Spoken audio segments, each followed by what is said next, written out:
How are you, Rachel? Probably better than you. I'm not having a good time today. Happy birthday, by the way. I hope your birthday is so good. Thanks. Much appreciated. Why aren't you having a good time today? Just like general I'm eh. not I'm not having a good time just in the last couple days, and then it's death by a thousand cuts. Every tiny little fucking thing that can happen to go wrong is going wrong. It's like the person who shoots up like a fucking Costco isn't doing it because like anything big. It's because a thousand little things happen, and they went to go get mustard on their hot dog, find out the mustard's out, and then that was it. That was the last straw. And then it's all over for their whole shit, their whole ish. Yeah, and I mean I did have some. I'm not gonna talk about it on the podcast. Just stupid shit at Ah. work. Yeah, I mean that'll make life worse too. But also, I can't depend on any living person in my life ever. I love that for you. Period. There was a period at Yeah, the no, end I there. know, I know. Well, that's bright and Or sunshiny. living And I'm animal. sorry you All feel the that way. animals, I hate them too. I hate the cats. I hate the dog. We don't even have a dog. There's a ghost dog. I hate Well, your him. neighbors have a dog, and I feel like you don't like him, so like that's I kind of the. I don't like the neighbors. I don't like the dog that the neighbors have. It's a good time for gamage. All right, we're 13 minutes in. Do you have any actual preamble? Give me a preamble. Something Um, small. At one point, so I'm hanging out with my family this weekend, and at one point, there's a bunch of little kids running around. And the nice part is they all entertain themselves, so the adults get to be adults. And they're just upstairs, like fucking off. And then they start doing this thing where they attach like a hand drawn mistletoe to the end of some rainbow colored thread, and they started lowering it from the stairs and then asking people to come kiss under the mistletoe. And then so we as adults were all making fun of them behind their backs and being like, these fucking freaks want to just watch people mac on each other. And then we started making jokes of like who's kissing whose lips, which lips are touching, and then making scissoring lesbian jokes. Uh, And then the kids were also, you can just pick a story. I'm just going to rapid fire through a couple. So I'm hanging out with my family this weekend, and the kids are playing upstairs. And then they started inviting us to. We were having a debate of whose kid wrote these invitations because this is the one we need to be concerned about. Because they all said Christmas party spelled Chrismis, and they were like, "Are these?" Who was writing these? Because we need to go talk to this child. Because if it's like the little one, this is fine. If it was any of the other ones, we have concerns that need to be lodged and addressed. And then one of them was Christmas panty and Christmas pantry. And those were fun. So I was hanging out with my family this weekend, and at one point we're talking about we have a family member who their nicknames were Pooey and Rolly, and we were like, how'd they get their nicknames? And so one of them was like, oh, how'd Pooey get her nickname? And I was like, went in the wrong hole one night. Anyway, those are my three quick fired off stories. do you have any other stories? I'm using all of I those. know, By no, the I way, figured like, that's why I started them all with. So I'm hanging out with my family this weekend. Oh, I don't know if I have any other ones. I'm just like, I'm sure there's other things. Oh, actually, here's a good one. So I'm hanging out with my family this weekend, and my Uh-huh. stepdad and he's like with all of his siblings. So they're like giggling, telling a story, and they're talking about their eldest brother, Mike, who's like, he's the type of guy that sometimes isn't like fun to talk to because he will over explain shit that you as an adult already know. Like, for example, that the game of darts is dangerous. So he is explaining, they're telling a story about him explaining the game of darts to them when they're like full ass grown adults. Um, and as he's explaining this story, he's sitting there like doing that thing where you wave the dart back and forth before you throw it. And he's like, you want to be really careful, and just telling them the rules and telling them about safety. And he's like, you want to be really careful because the dart's sharp. And then while he's waving it back and forth, he turned his head to the side and accidentally stabbed himself in his own nose with the dart because he wasn't paying attention while he was waving it back and forth. So then he apparently like was screeching and rolling around on the ground because he has a dart through his entire nostril. So then they went to dinner like later that night, and they all made tinfoil nose guards that they like taped to their faces while they were out at dinner. So Mike gets to the dinner with like 12 other people, and they're all wearing tinfoil nose guards, and he was pissed. And that's my other story for you. And I think that's, I mean, it just goes to show you can be seasoned and still make little mistakes like that. yeah, or big mistakes like that. I feel like stabbing your own nose with a dart is a pretty large mistake. That's minor. It was not an eyeball. It No, was a yeah, nose. no, Like, yeah, but I just mean like the angle you that could you have lose to be at. 90% of your nose. Yeah, You could lose 90% of your nose and still be fine. look, structurally concerning, no. The way that he managed to do that, crazy. Also, this can't go in the podcast, but my Sure. dad.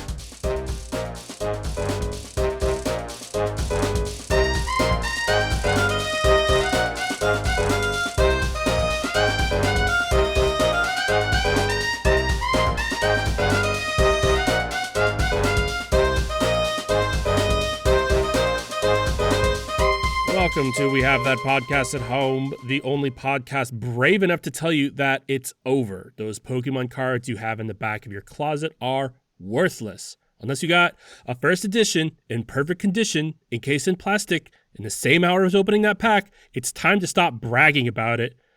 I'm disgruntled Gamage. And I'm extremely disappointed by this news, Rachel. Each week, we normally play Russian roulette with our success and spin a wheel to find out the genre of the next week's podcast, but it's fucking Dinocember. And sadly, I wasn't really super jazzed on the first couple of movies of Dinocember, but this one was actually pretty good. So we'll be covering our last dinosaur movie of December before we roll into our New Year wrap-up episode. That's next week. So I have a whole list of dino movies for December in general, a whole bunch.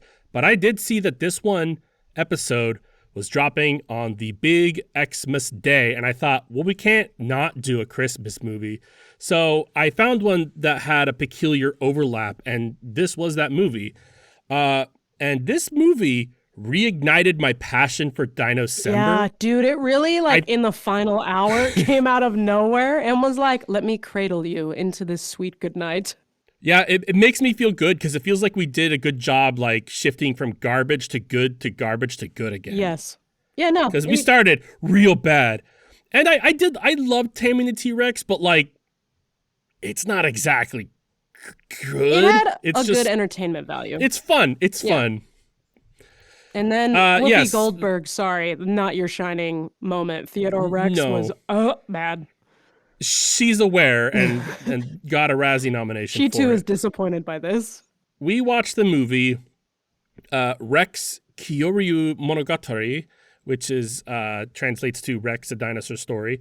It is a 1993 Japanese film directed by Haruki Karakawa, based on a manga written by Masanori Hata and illustrated by Clamp. Clamp, if you're newer weeb or non-weeb to begin with, Rachel, is an all-female Japanese manga artist group responsible for some of the biggest hitters of our history. I would name some of them, but I think the only one Rachel would recognize is maybe Cardcaptor Sakura? Not even a little bit. Thank you for maybe trying, though. Chobits? Chobits? Not even a little bit, but I do appreciate your attempt at including me. Yeah. What do you think the budget of this movie was, Rachel? Ooh,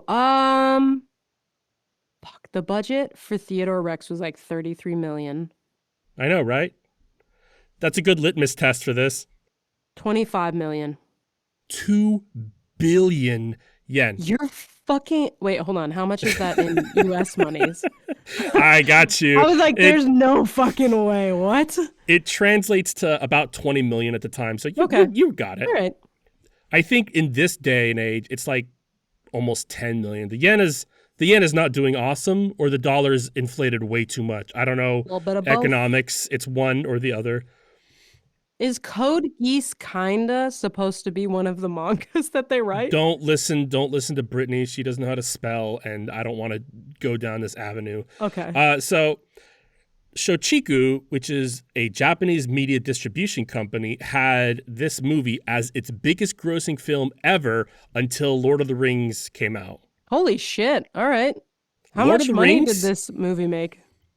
I think it made it all back. I know it was 20 billion yen back or 2 billion yen back. Nice. But I know that in Japan, Lord of the Rings is super huge in Japan. If I recall correctly, Japan made I'm gonna butcher this, but like Japan made like a one ring replica for New Zealand and Humboldt County for some reason because we're all sister Okay. cities and Lord Yeah. of the Rings. I don't know why. But that we have like a thing in Japan that's like for Lord of the Rings. I don't know why. All right. Weird. I think I will get the actual information and do that later in another episode. Wait, I don't care. It's Lord of the Rings. So, getting into this movie, Holy crap. It took me so fucking so Gamut, all right, we've we're definitely not never putting in that you this movie. It took Rachel a long time to rent this movie correctly. And then finally, after 87 years of work and going through a wormhole, I rented this movie correctly and I watched it. Well, you didn't rent it correctly the first time, and you were using a different browser. I mean, video store. Yes, I went to Blockbuster and forgot they're closed. So then I went to a different video store called, what's the one in Humboldt? Stars? What? Stars? I was just trying to think of what's the Spotlight. Thank you. Brittany knew what I They're was all talking closed. They were a tanning it. solution, tanning salon for a while, and then about. it sucked, Tanning and then they all solution. closed. Tanning solution. They were a solution to our lack of sun. It was figuritas in my day. Anyway, fuck all that.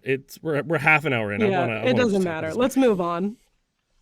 This movie begins with a little girl named Chie on a farm, which is actually a museum paleontology lab also, I guess. Yeah, I don't know what the fuck was going on with that, but the major bonus to this film was that because there were subtitles, I had to pay attention to the whole thing. So I was very involved. Yeah, I noticed that there wasn't a 1.5 times speed too. Plus, I mean, Yep. reading is a lot harder with it. Yeah, no. Which is There's good. no way that was going to happen. Chie, this little cute little girl, is daydreaming of seeing her mother, Naomi, who's an embryologist since the divorce with her paleontologist father, Akira. She has a bracelet that she made a wish on to see her mother. Akira shows Chie a little dinosaur figure with a child riding it, so he's like, dinosaurs didn't die out, and here's undeniable proof. His life work is to find the lost continent of Mu and dinosaurs. Chie and Akira live with Naomi's mother, which is is strange from our perspective, but like it is a common thing because like Naomi's mother is the Chie's grandmother, but the father and Chie lives with her, and like he calls her mother too. It's a cultural thing, I guess. See, I was confused. So I originally read that and I thought you meant living with his mom. And then I was like, I thought it was weird that he lived with his wife's mom because that was funky to me. But I don't know if living with the mother's family is because normally like in Korea, my friend Ji Young said like she was expected to spend time with her husband's family more than she was expected to spend time with hers. And I don't know if that was like a specifically like her husband at the time sucked because he did suck, Right. or if that's like a cultural expectation. Yeah, So I don't know. I thought that maybe it was the father's mother until like she said she raised Naomi, so like okay, so that's definitely Naomi's mother. Yeah. Yeah, either way, from our perspective, regardless of if it's culturally acceptable or not, kind of strange that he hangs out with his ex-wife's mom while the mom isn't around. Did think it was funny that she thinks his quote unquote like hobby of being a paleontologist like is like a silly job. And her like completely ignoring him as a parental figure because she doesn't want to deal with it kind of cracked me up. She was like, "No, fuck it. Your child can go on a strange journey with you. I don't care. I have things to do." Yeah. We get to the title screen. There's some shaky drone footage that shows us a mountain region in Ainu territory. Reminder, I've said this before, but the Ainu are like northern indigenous Japanese. I really liked all of the scenic views, but holy shit, the shaky cam is like instead of like attaching it to a gyro stabilizer so that you don't have this like shivering effect, it's like it was attached to a stripper that they left outside in the cold. Yeah, I mean, this was like in the 90s. Like, I don't think there's ever been That's like not an stable excuse. drone footage in the 90s. There I was don't think there no, no, is. no. Okay, look, I'm not looking for like This is from a wildly stable. helicopter. It was like their hand was shaking the whole time, like they're afraid of being in a helicopter. Like it was bad, Gamage. Well, drone footage didn't exist yet. They're like filming from a helicopter and it I fucking understand. There are more you stable videos that understand. exist. Moving on. So Chie, her father Akira, his assistant Daisuke, and TV cameraman Fukutomi meet Shinoda, an Ainu man who guides them to a cave. They pass by a golden dinosaur idol and carvings, which are unimportant. I thought they would be important. They weren't. No, not really. I also really love that they brought like a whole ass cameraman just to then be really critical of him taking video the entire time. Because there was Yeah. like more than one time where Akira like slapped the camera out of his hand, or like one of the other people were like, no, no, no, that's rude. You can't film this. And I'm like, you're journeying. Like, that's the whole point, is you're journeying into this like weird cave to go explore like a new unfound culture that's been buried for years. And you're like, no, don't film any Well, of it. there is a disconnect between the two of like you're filming the journey and the scientific breakthrough, but also culturally you shouldn't be filming like rituals and things like that. Like there is a whole like realm of respect in the culture No, there. and I get that. It was just like an interesting, I don't know, because I'm like, when you're doing like a documentary style, which I guess this wasn't because he's not a documentarian, he's like a news person, so maybe that's where Yeah. the deal is. But it was just kind of comical to watch a dude like hoof this giant ass camera just for them to keep slapping the camera out of his hands and being like, stop it, don't do your Oh, it's job. definitely a gag. Yeah. Yeah, there's so many like weird gags that aren't really funny from the two side guys that it's like they're definitely were supposed to be comic relief, and I don't think it was necessary, and Well, I they mean, didn't really like land. because I love comedy all around the world, and I've looked into different comedy styles, and like in Japan, comedy is very, it's it's very different than our kind of comedy. Like a lot of the comedy is in wordplay because like the way they like write words is like so many words could have so many different like writings and Yeah, that meanings, makes sense. and that in itself is its own entire like uh cave dwelling of comedy that I'm like I don't understand it because I don't know any of it. But Yeah, they well, are I know it very into makes sense slapstick. because we're like we're not going to be able to understand the nuance of that with the translations not being able to grasp it. I did love that. So like they slapped the camera guy, and then Shinoda's like, we may never be able to come back from this place, and looks at the small child who's on this expedition and is like, sweet child, what would you like to do? And her dad's like, no, no, no, I'll speak for her. Let's go. Because my Yeah, favorite part of our films is the poor parenting that's involved. I mean that is the theme of this movie is Really bad parenting is parenting. Or I guess how to Chie get to good parenting, maybe. maybe yeah Chie hears voices the deeper into the cave they go. Shinoda stops to pray to the Kamui, then levitates away, never to be seen again. I wrote that, but he does show up like a minute from now. I don't know if you can call that levitating, because he like hovers parallel to the ground and That's then just sort of levitating. like, is it? That is textbook levitating. I thought levitating was like, I don't know why. It hit my brain weird, but I'm like, he's just like in my head, levitating is like up and down. And I don't I know mean, why it's yeah. locked into that. So is hovering. Like I guess. hovering It was parallel just, is also all levitating. right. Well, either way, he levitated parallel to the ground, and it just looks silly as shit. And then the dad's like, yeah, oh my God, of course, let's keep going. I'm a man of science, hypothetically. This totally wouldn't be the biggest discovery in how we broke the laws of physics ever, but whatever, dinosaurs. Yeah. So the voices lead Chie to a hole behind a waterfall where everyone falls and slides down. This space left blank for Rachel to tell us if this is crystal or salt or some shit fucking use your degree. Ah, here you I go. forgot I I wrote that. actually used my degree. Calcite and sometimes argonite are what make up the speleotherms, which is like stalactites and stalagmites that you see in caves. It's basically water passes through organic material and it creates like a carbonic acid, which then eats the rock as it passes through, usually like limestones. And then it deposits that dissolved rock by repeatedly dripping and creating a pattern. If you look up the snow jade caves in China, it looks pretty similar to the scene that we watched. I just grew ovaries and they shriveled up. I'm okay with that. I mean, so they slide down this calcite, sometimes aragonite, and find Shinoda praying before a dinosaur egg inside a translucent pyramid that's in front of a crystal skull and obelisk. There was a lot happening in this cave, and clearly it's also a lot of cleaning is included because there's not a lick of dust on any of these things. I mean, yeah. But like, so many things. Chie hears the voice from inside the egg asking to be freed. Do you think that that's where the inspiration for Aragon came from? Is this weird No, movie? I think Aragon got stole its shit from Braveheart. Dragonheart, not Braveheart. Okay. I was like, does Braveheart also touch an egg and bond with the dragon inside?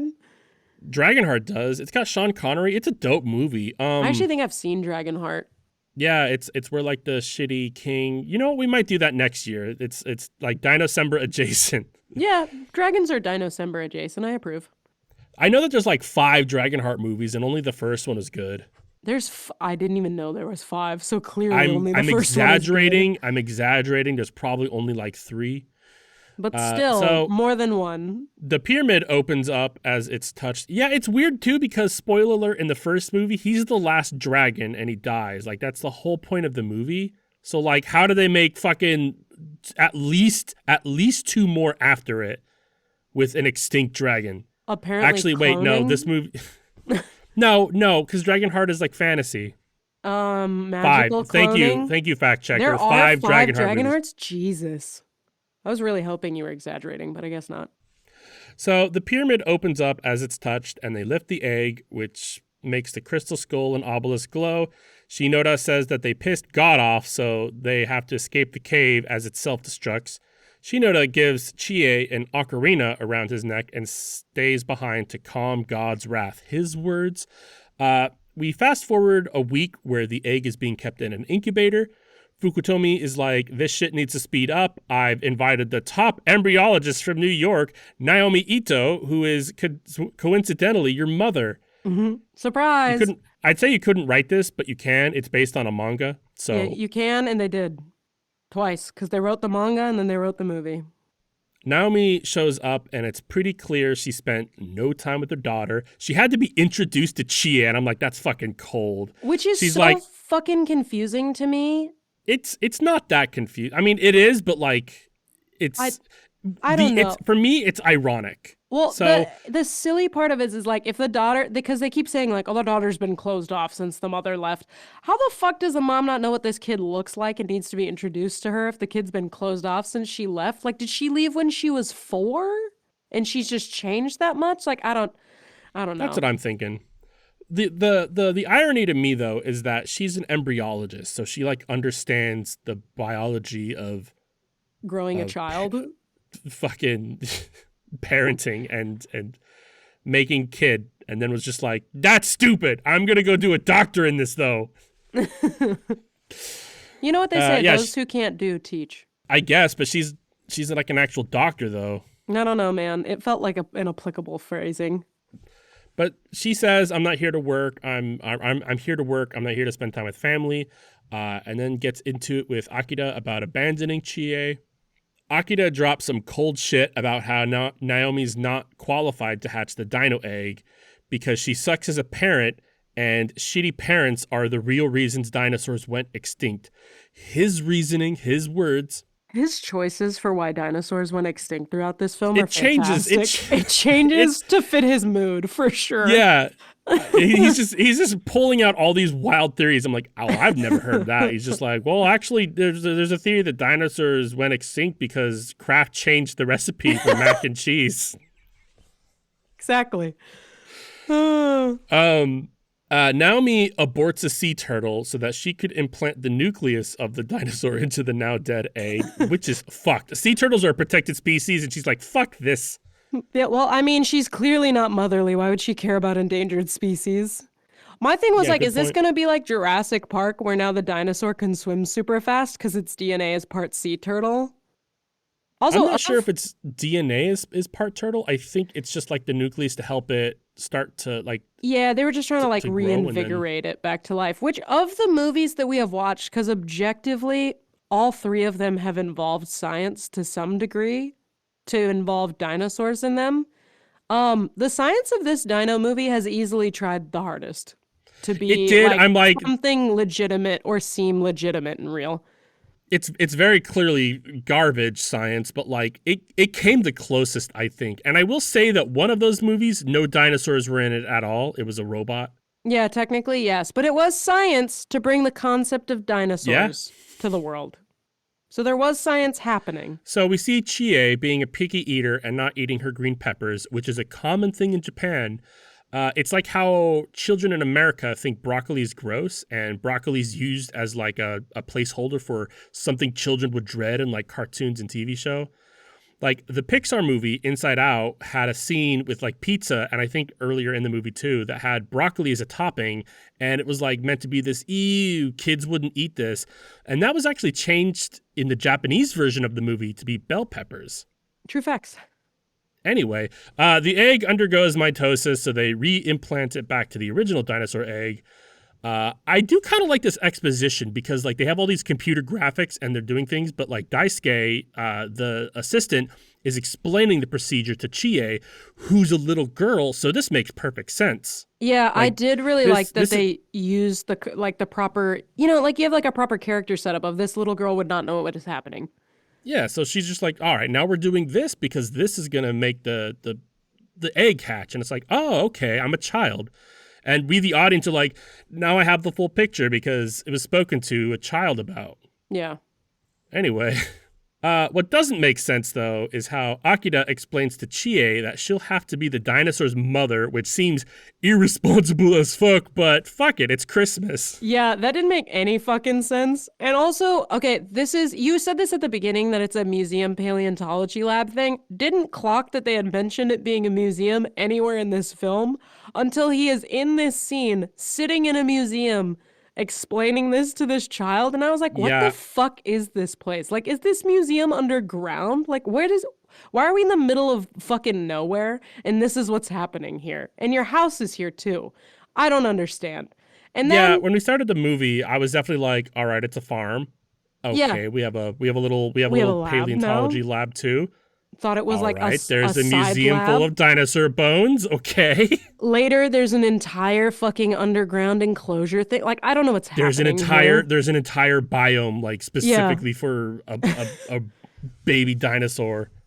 I also really loved that this scene was followed by Naomi, the mother, smiling at like a drawing that the child made of her and then like giggle like having like a little giggle about it. Just felt like she was laughing about being a bad mom because she's like, look at this child wishing I was present, and then I'm super not gonna be for the rest of I this mean, film. it was clearly like she finds it endearing, but like it's a little bit of the shell being cracked, but not Yeah, it just even felt a little bit yet. It more was just malicious because at no point yet had she really expressed any interest in this child, so it just made it feel awkward and weird. I think because the previous scene about green peppers is her mother doesn't like green peppers either, so it's Hmm. kind of like we're starting to see like this. Oh, you're more alike than you'd think. Yeah, no, it's definitely them building bonding and things, but it came off weird to me, so it made me laugh. So fast forward, and the dinosaur isn't hatching. Its vitals are dropping because they have a machine attached to the egg, and they make a special graphic on their old computer to like show like vitals dropping. It's very specific. Somebody programmed that. Chie plays the Kamui ocarina, which stabilizes the egg and causes it to hatch. And these effects look better than every movie we've seen. Yeah, they do. I will say in this hatching scene, he just looks he looks like he's made of wet basketball. Yeah. Because he has Yeah. like Yeah. little, like nub things on his skin. everywhere, and it just he just looks Everybody like has a passed basketball. by an outdoor basketball court at one point in their life and seen this like fucking flat thing and be like, ugh. Yeah. That's what Rex looks And like. now you know, small baby dinosaurs look like deflated basketballs that have been left in the rain. Chie introduces herself to the named Rex as his mother before her parents try to snatch it, causing him to screech like a monkey. Literally. Like it's a monkey sound effect. Like you've seen a monkey in a movie do the it's Yeah, that. it's exactly what you think it is. He runs around and causes problems. I love that the problems he was causing in the lab were so fucking vanilla too, because for like the almost the whole scene, he's kicking around like empty plastic Beakers bottles. and So shit, like yeah. nothing's even breaking. And they're all acting like he's an adult velociraptor about to eat them. And they're like, oh my God, we can't touch him. And da da da da. And I'm like, just pick him up. To be fair, it's a dinosaur. Like they may be starstruck to like a degree of like No, that's absolutely what it was. But it was just so funny to watch them all like leap away in fear as they're like, oh my God, what do we do with this? I Just gotta get him. remember to read this manga because I'm sure that like it's more organic in the manga of like how things are working. Yeah. And they were trying to do it like frame for frame probably in the movie, and like maybe some things kind of got lost in it where like how do we get from correct like holding the dinosaur to it running around causing a muck, like it just wasn't able to come out organically or something like that. Well, if you read it, let me know how it is because I'm curious. I did not know this was a manga when I started this film, so I'm intrigued now. Yeah, so Chie picks him up and then says very loudly, I'll never abandon you, and then takes this long walk around her mother, Naomi, to like leave. It's cold. It's good. Rex is immediately on TV thanks to Fukutomi. Rex is getting offers for commercials but isn't eating. Naomi pulls some kind of sort of decent maybe parenting with, you gotta show Rex that eating green peppers is a good thing. And then sputters some, you said you'd be his mother, take responsibility. First of all, I didn't know T-Rexes eat green peppers. That's I didn't know that. I don't think it's part of their natural diet at all. Anyway, Chie goes to Rex's enclosure and picks fresh bell peppers, which are there, to show him how to eat. What I don't. Chie, So, yeah. like, what got me about this fucking scene is that there are several. It is implied that there are several paleontologists in the room. One of them being her at dad. least two. One Yeah. and one in training that we know of. At a minimum. One of them being her dad, who's made several bold assertions about the mothering habits of dinosaurs. But I'm like, And extinction theories. And he doesn't want to weigh in on what they fucking eat. And it's just like, yeah, fuck it, feed that dude a bell pepper. I don't give a fuck. I don't give a shit. We've tried nothing and nothing's worked. We may as well get we a may little as wild. well try anything. So Chie uses this moment to challenge her own mother to eat a pepper first. Which was quality because she's like, someone get me a pepper. And a man runs out of the room and he comes back with just like a bowl of bell peppers. You know that they like, had. In like 20 seconds. Like Oh, if I challenged, had this on the kitchen counter. Yeah, like if I challenged you to acquire a bowl of bell peppers, I feel like it would take you a minute unless you had just been to the store. And even then, not 20 seconds because it's not like in the 20 seconds honestly might be too long. Because it's like you have to get it in the bowl. 3.5 minutes minimum. I think Yeah. I'd have to fucking get into the crisper. I'm like moving real fast. I get like a bag of peppers out, and then I run over to the cupboard, open it up, get a bowl, and I put the peppers in, and I'm like, these weren't washed off, stupid, and I got to do that, and I got to wait for the water to warm up a little bit because it's winter and it's cold and it's really Even cold. if you skip the water step, like you're still looking at 2 minutes at a minimum. Like there's Anyway, no way. Chie is teaching Rex to listen to commands, and they put him in a kindergarten hat, which is fucking peak. In Japan, like kindergartners wear like these yellow bell hats, like they're like not bell hats, bucket hats, maybe. No, bell hat, I feel like at least shape wise is accurate. I don't know if that's what they're called, but I feel like it's a good way to describe it. Yeah, but he's awesome. He's adorable in it. Like Rex is adorable throughout this movie. Yeah, he's pretty cute. Then she teaches him how to putt, like golf. And then we get a scene where Rex drowns. Then the shot transitions away and there's no follow-up. So we can confirm he did not acquire any sea turtle DNA, though. The transitions in this like montage where she's teaching Rex a bunch of like weird random life skills and commands that are very ambiguous is so funny because they were like 2000s PowerPoint slide transitions, which are Yeah, never used in any other part of this film. It is just for this montage. and it's not even like a real montage because like you think of montage and you get like that kick ass like 80s like synthy sound. Dun, dun, Yeah. dun, dun, dun, No, no, dun. no. No, Just there's odd no music. transitions. It's odd transitions and like the clip in a montage that would normally be like 5 seconds is like a couple of minutes. It's Yeah. just We're a getting collection of YouTube shorts without music. Yeah, basically, we're just getting very extended views of what this small dinosaur probably wouldn't be capable of and what this Yeah. 10-year-old child thinks it is to raise something. Yeah, a montage is a stretch. Yeah. So we get a lot of fun antics in this montage. He plays with his reflection in a mirror. He gets a taste for Coca-Cola and potato chips and then pees on the Coca-Cola. Then he gets potty trained. Akira, throughout this movie, gives different established theories as to why dinosaurs went extinct, and the latest being that they stopped pooping.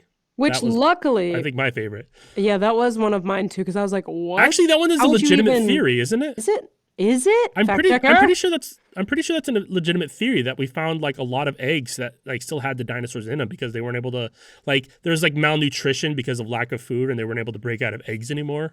Well, he says at the beginning that one of his theories is that dinosaurs couldn't get out of their eggs because they were growing too thick, which that is plausible, but what the fuck does that have to do with them pooping? Oh no, I'm sorry. I was reading the pooping thing, but I was thinking about the egg thing when I was talking about the other extinction. What? Things.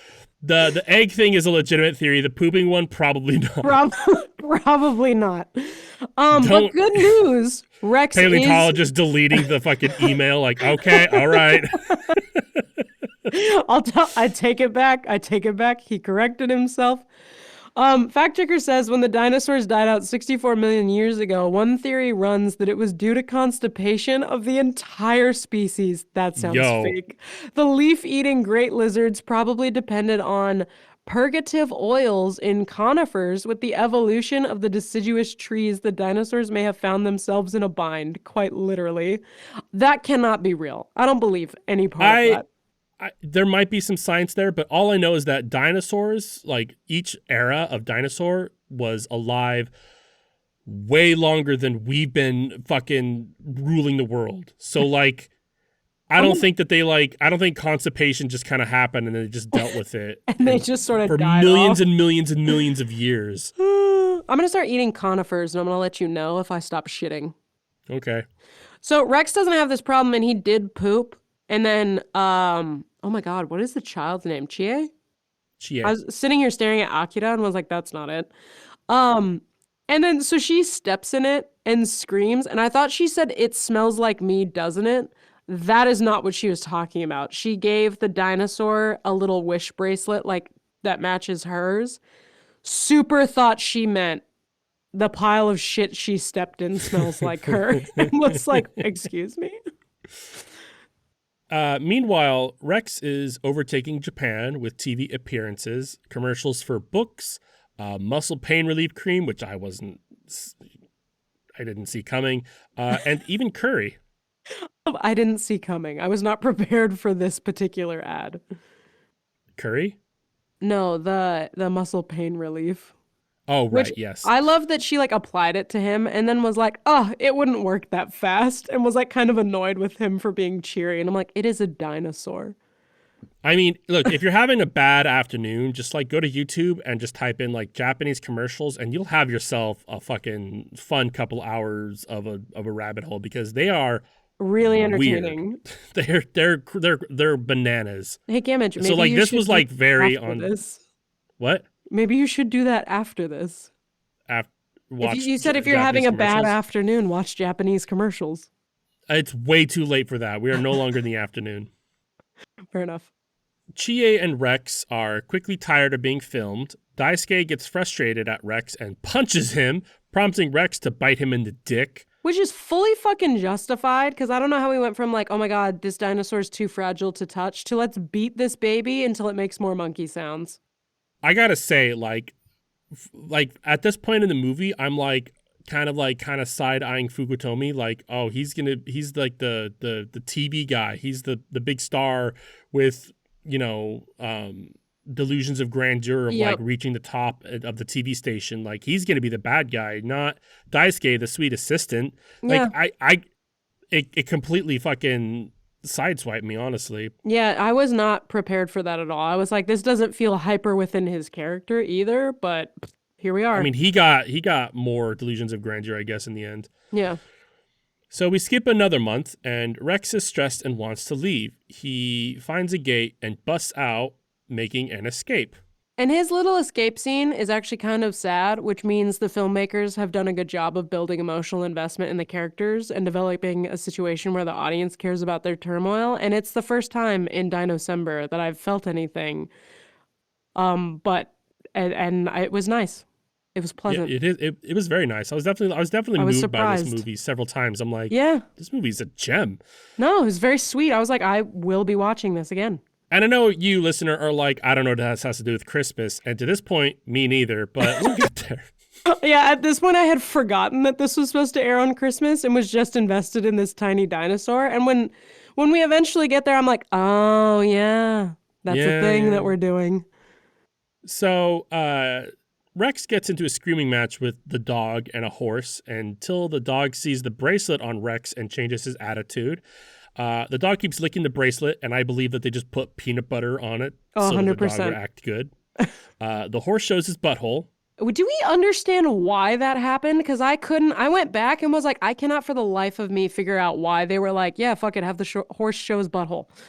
Well, I mean, you're right, because I was watching it, so I know what happened, but at the same time, I'm like, all right, this horse just shows his butthole. Yeah, This isn't that kind of movie. Unnecessary, but okay. So what happened is that like Rex is wagging his tail and the dog is wagging his tail. So the horse is like turned around and went, look, I have a tail too. Okay. Yeah, I didn't put two and two together on that one. I was just like, what the fuck? It's because it was so out of left field. Like, Yeah. okay. So the dog gets Rex to follow him, and then the dog takes him to show him the giant T-Rex in the museum part of this farm. Rex becomes forlorn for a family he didn't know he was missing, and he begins to cry like legitimate tears. Sad dinosaur tears. And then Daisuke quits after being told that Rex isn't going to do any more commercials and pulls some like, well, I'm co-owner, so Rex belongs to me kind of. Which is fucked. Yeah. 1 month passes, and it's Christmas time. We're here now. We've The made whole it. reason I picked this movie is because I know that this is Dinosaur and Christmas. And I need you to know it's only been like half a film. We have Yes. another like hour to go. Chie meets a boy from her class while shopping as Daisuke brings his Blues Brothers team to declare he's taking Rex in a couple of days, I guess. The Blues Rex is Brothers thing still- was weird. Yeah, I mean, It was I'm such sure an odd choice. I'm sure that there's more context to it in like the manga. I and was the gonna source say- material. Knowing it's a manga makes way more sense that the Blues Brothers style guys are the villains, because that just tracks so much more now. Yeah, they're meant to be like gangsters. Yeah. Rex is still in the museum being sad about not having real parents, and Chie commits to taking Rex back to the mountain where they found his egg. She takes the horse and dog partway on a carriage before stowing away on some random dude's Jeep, and then she just leaves the dog and horse there? I don't know. Just strange. Naomi is leaving for New York when Akira tells her that she and Rex have run away, and they take chase. And the entire scene has music box music in the background, if not multiple scenes. And once my brain clocked it, I couldn't unclock it. And I was kind of ready to commit murder because it's like 5 minutes of music box Yeah. Christmas. And I was like, I am so done with this. Yeah. Once it becomes Christmas, it becomes Christmas. But like, And they mean it. they really mean it. But it is like not until halfway through the movie. So if you want to just like kick out after the first hour, like of like, oh, cute dinosaur. Oh, it's sad. And then you leave. You could do that, but you're a monster. You just left that dinosaur sad in your Schrodinger's movie mind. That makes sense to me. I don't need to explain No, myself to I you. liked it. You explained it perfectly fine. I enjoyed it. So it's now Christmas Eve, and Chie and Rex are in the town enjoying festivities before making the rest of their journey. While the dinosaur is freezing to death. Yeah, it is a cold-blooded I dinosaur did like that they in a kept much that plot colder point climate. and weren't like Yeah. ignoring it. Again, to the effect of they were trying to science as much as they could. Yeah. Chie is looking for something to keep Rex warm, so she leaves him with some animatronics, where a kid ends up getting scared when Rex gets pissed off at her. The kid screams as he roars, and it fades to white, so he might have eaten them? It's unclear. I'd like to believe that he did. He probably did. Chie finds Rex, and they steal a Santa hat and a cloak off of a KFC statue. I've already said it in another episode, but in Japan, Christmas and KFC are BFFs. I did really love that in this scene, there's like a weird where they like walk past the KFC guy, and then as they're walking past, they do like a transition cut between the KFC man wearing the cloak and the Santa hat to the dinosaur wearing the cloak and the Santa hat. And it's like kind of an Yeah. odd slow motion transition thing while they start playing slow, jazzy Christmas music. And it is one of my favorite transitions of this movie. I was like, this is silly, and I like it. Yeah, the slow jazz Christmas music continues on. We get a whole song and dance with like a random image of Jesus on the cross. And more. It's just random. It's just like blip. It's like random Jesus. There's more slow motion, and then there's an entire children's choir that sings, and the Blues Brothers are crying and snacking on potato chips. And I'm like, every turn that's happening in this film once Christmas starts, I'm so fucking invested in. I was like, I feel like the first hour of this film went pretty quickly because I was like kind of invested in the setup. And then the next like 30 to 45 minutes, I was like, this felt like 2 hours in a good way. And I want to know where the extended edition of this film is. We go to the Blues Brothers are now at a cafe. They're not called the Blues Brothers, but like They look like it. if you know what the Blues Brothers are, you know. Yeah. They're at a cafe with plans to ambush Chie and Rex, but Rex roars at a dog and a drag queen, and it causes a food fight.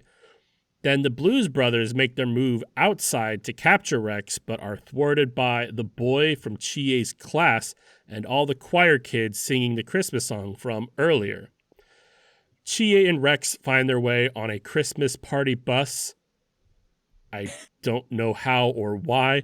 Chie is wearing a mask and Rex is in sunglasses so no one can tell. Great but Rex outfit. getting mad when someone eats his potato chips, he gives him away. I didn't know that was like his staple. Yeah, whatever. There was a lot happening on the Christmas party bus that doesn't add up, but it's okay. I feel like the manga like expands on like a lot of this more. Like there's more antics happening, and for the movie they were like, we got to cut like a little bit of it. And just, At least 50% of these antics need to get trimmed down. Yeah, the boy from Chie's class meets up with them. By the way, he doesn't have a name. He's just the boy from Chie's class. Yep. They might be in the credits, but like when I looked on Wikipedia to like get my notes in order, it just says the boy from Chie's class. Like, okay, he meets up with them to get them the rest of the way on snowmobile. But then the Blues Brothers are right behind, so now we get a snowmobile chase. God damn, this movie is rad as fuck. That was so good. I really liked the chase. It's good. Did you see that the snowmobile is called Exciter? I wasn't paying attention to that particular detail. They made a really big point to do like one of those side cameras on the snowmobile a couple times, and it just says Exciter too. And I was like, Exciter? Hardly know her. It made me laugh. One of the guys falls face first into the snow, and then his legs do a dab. Yeah, Like, that was you remember good. the dab from like pre-2020 where like you do your arms? It's that, but with legs. So the boy leads Chie and Rex to a hot air balloons because it's actually like several medium-sized balloons instead of one big one. I don't know. There's a lot. And then gives her a present before nabbing Daisuke in the dick with a football. Which is good. I also really want to know how this kid has access to so many expensive modes of transportation, because when he rolled in originally, Dude, he this was kid's on like Batman. Santa's I don't know what's sleigh. happening. It was so good. And then he's got a snowmobile and he's towing a cart and he drives it like a baller. And then he's like hot air balloons, and the scene of them flying away is so fucking weirdly CGI. Rachel, you could give me 2 weeks of prep time. I will not be able to have a snowmobile and or hot air balloons ready to go. You give me 2 weeks and $1 million, and I'm not sure I would get that done. I don't even know who to as call. fast. Is it in the yellow pages? Like, can I Google like hot air balloon on demand? Because like we're gonna need to get it set up where the snowmobile can get to it. So I need it to get moved to the wintry area. I don't know. I don't think I could do it. With all the money in the world, I don't know if I could do it. So Chie and Rex spend Christmas in an igloo with a cake and find Shinoda after playing the Kamui Ocarina. He's summoned out of nowhere with both parents, Naomi and Akira. As Naomi hugs Chie, the bracelet breaks because her mother has finally returned and the wish came true. And then Shinoda leads them to the entrance of the Mu Temple, which is lined with Easter Island heads. I don't want to begin to unpack that. And then Rex's bracelet breaks when we see a broken specter of his mother, meaning his wish of going home and finding his real mother has come true. Is it a broken specter or a Brocken specter? Because it's spelled with a CK. And I was like, I too was learning that for the first time. I thought it was Brocken. It's probably Brocken because it was named after Jeffrey Brocken, who discovered. That's probably not. Jeffrey's his name, Broken. Like, yeah, but like it feels because I read it as Broken Spectre the first time, but then like I definitely Wikipedia'd it. I'm like, that's a real thing. It's a Brocken Spectre. Which yeah, I did the same exact thing. I don't know if it's named after a guy. What the fuck is that? Yeah, I don't know if it's named after a guy or if it's just like an old English way of spelling broken. But like it is, it's meant to be that like kind of off hazy, halo-y looking illusion. Sort of backlit, yeah. I did love that the mom and the dad just sort of find this like, because it's like a fucking, they just rolled up on a portal that takes them to the land before time, where there's just dinosaurs roaming around, and that's where this little dino dude came from. And the mom and the dad are just casually like, yeah, this exists and is super normal and is like in a bunch of stories we've heard about. So like, yeah, okay, and it's here. That's fine. Now, we do have to apply that this movie uses anime logic because this is adapted from a manga which uses anime. That's where anime logic comes from. Make this all make more sense. I mean, so it makes much more of this sense movie in is the contextualized. context. Yeah. But it is still Crazy Town. It's absolutely Crazy Town. Chie and Rex say their farewells. And then in a post-credit scene, eat your heart out, Marvel, we see that Naomi has returned to New York only to surprise Chie and stay for good. Fukutomi is also here. She's wearing, Naomi is wearing the dress from Chie's drawing at the beginning that she saw. It's so good if it was Fukutomi wearing the dress. I know. Well, I just put he's also here. And that's just to show that he wasn't a bad guy. So yeah. Then they look to the sky and they see a cloud shaped like Charmander. And a single red balloon.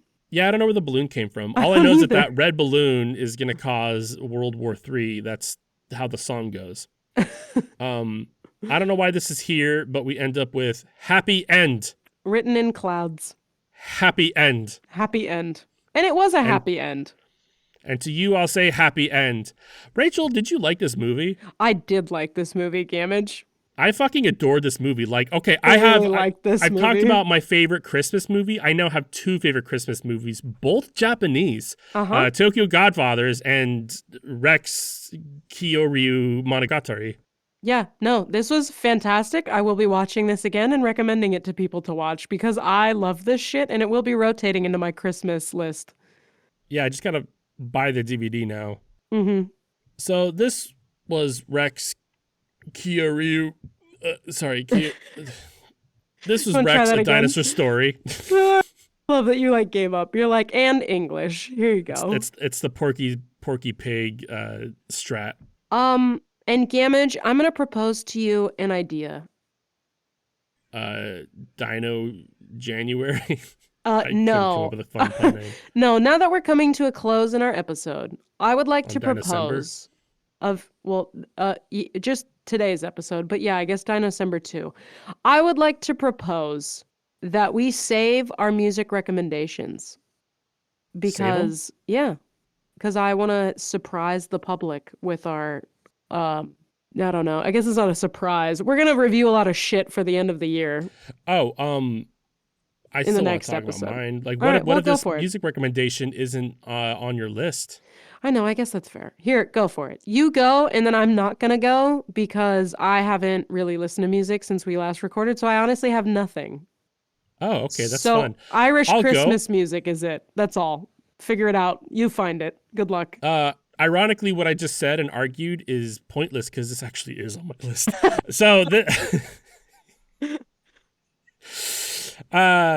hey Rachel, do you ever get into a band that you like a lot and then kind of forget about because life happens, but then find out years later they're still around and thriving even?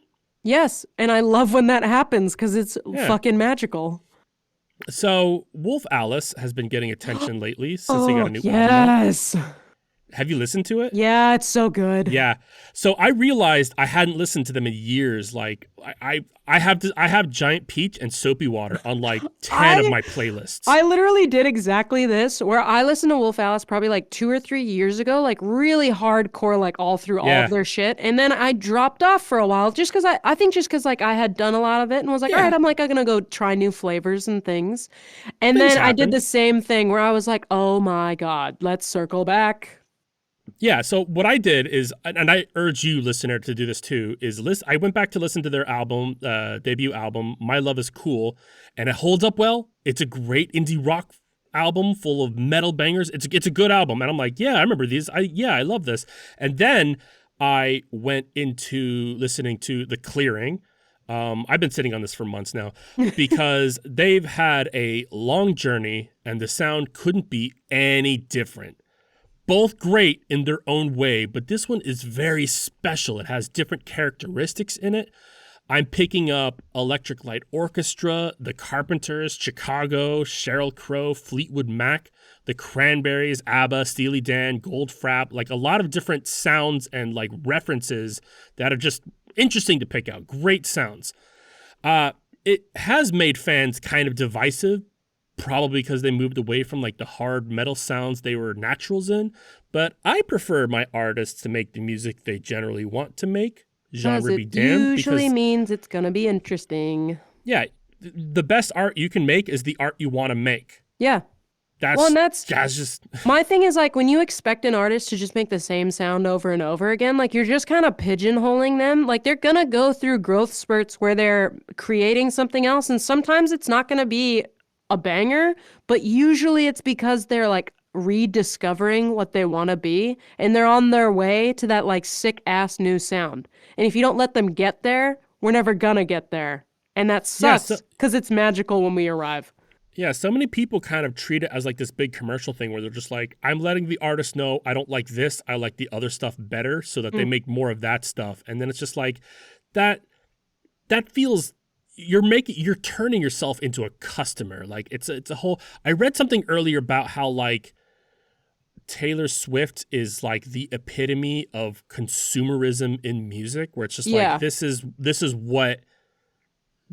like the manufacturing of music. Yeah, because it's like it's just made for the explicit purpose of being consumed versus it being made because it is art that you are making. Yeah, and then not this as album. a byproduct gets consumed. But not this album. This album is art with a capital T. My three favorites are going to be Bloom Baby Bloom, which is this genre-blending jazzy metal sound of like a self-empowerment and confidence message, which I love. I also love Just Two Girls, which is like this beautiful song about being in love with your best friend, not in a romantic way, but like in an endearing obsession with like the little things. A way that makes you look at your best friend and think like, God, I love the shit out of this person. No one on this podcast can relate to that. But this song is just spending time with like a beloved person, like at the bar, someone to be catty with. It's great.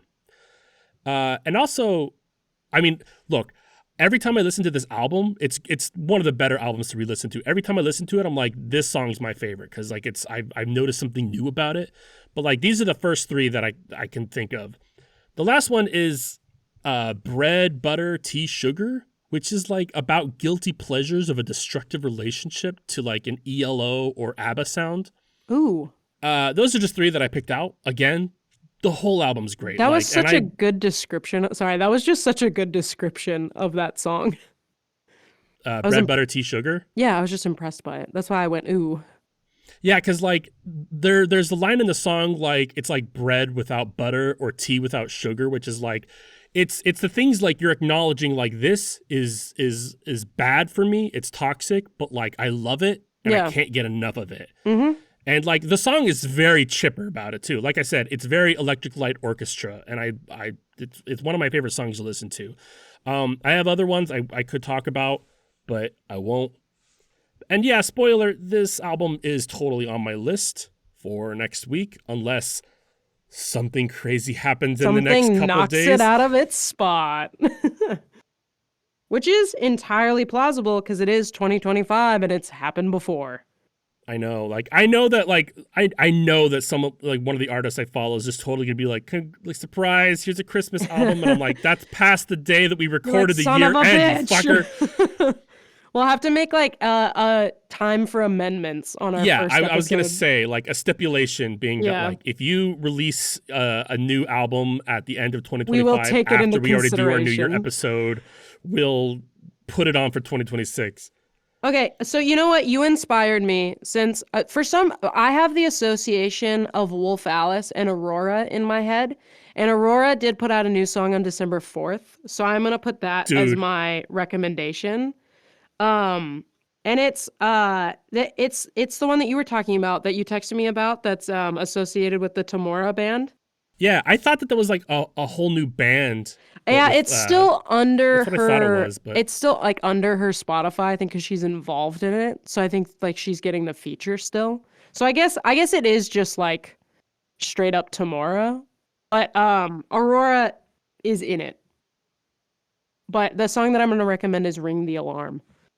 Yeah, I think it's their only song out right now too, but it just dropped like days ago. Yeah, and Gamage, in fairness, texted me about this, and I just wanted it to be included because I have this. I just always put these two people together, like Wolf Alice and Aurora, so I'm like they're getting mentioned side by side because it's worth it and it's a cool song.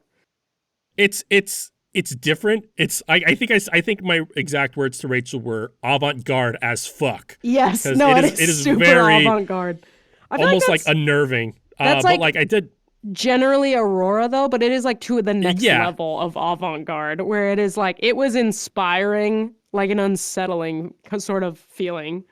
Yeah, I got Tamora recommended to me through my YouTube algorithm. I've got a really good algorithm. Like Rachel was next to me. She saw my algorithm play. Yeah, where I'm like, magical. oh wow, this random band is recommended. Click, and then it's just like here's a bunch of other sounds that are like kind of similar and are awesome that you've never heard of before. And that happens to me every day, Rachel. And that's. Yeah, no, that was honestly, so like my thing with, I need to switch off of Spotify because obviously they don't do a good job of putting together their algorithms anymore. And that was probably reasons to not use Spotify. No, I know. And that's just, this is like the babiest of reasons because they're all so shitty and they don't pay their artists. And we could go on, and we have gone on before, so I'm not going to say it again.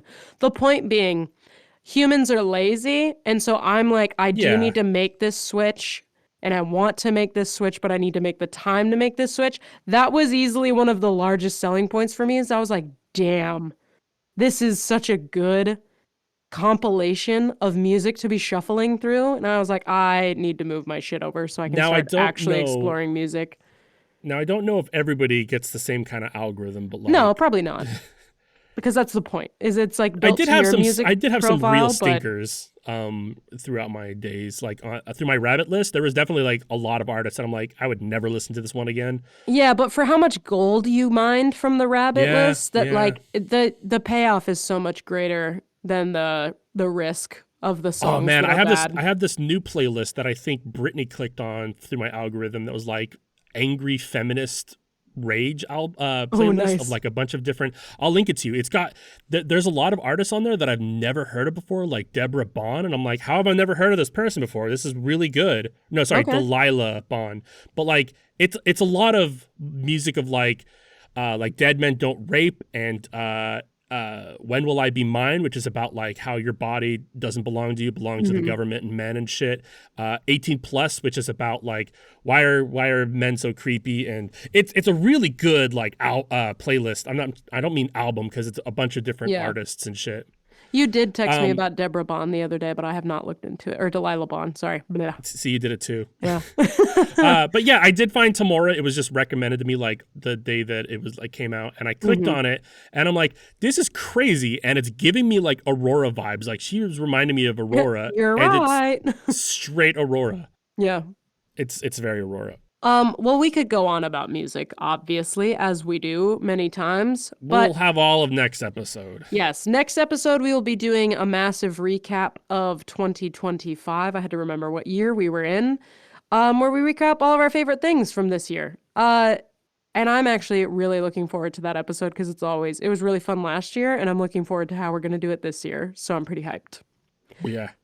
Thank you guys for listening. If you liked what you heard, or you are also going to rotate Rex a Dinosaur story into your Christmas movie, I'm not even going to make a funny joke or just a joke because they're probably not funny most of the time.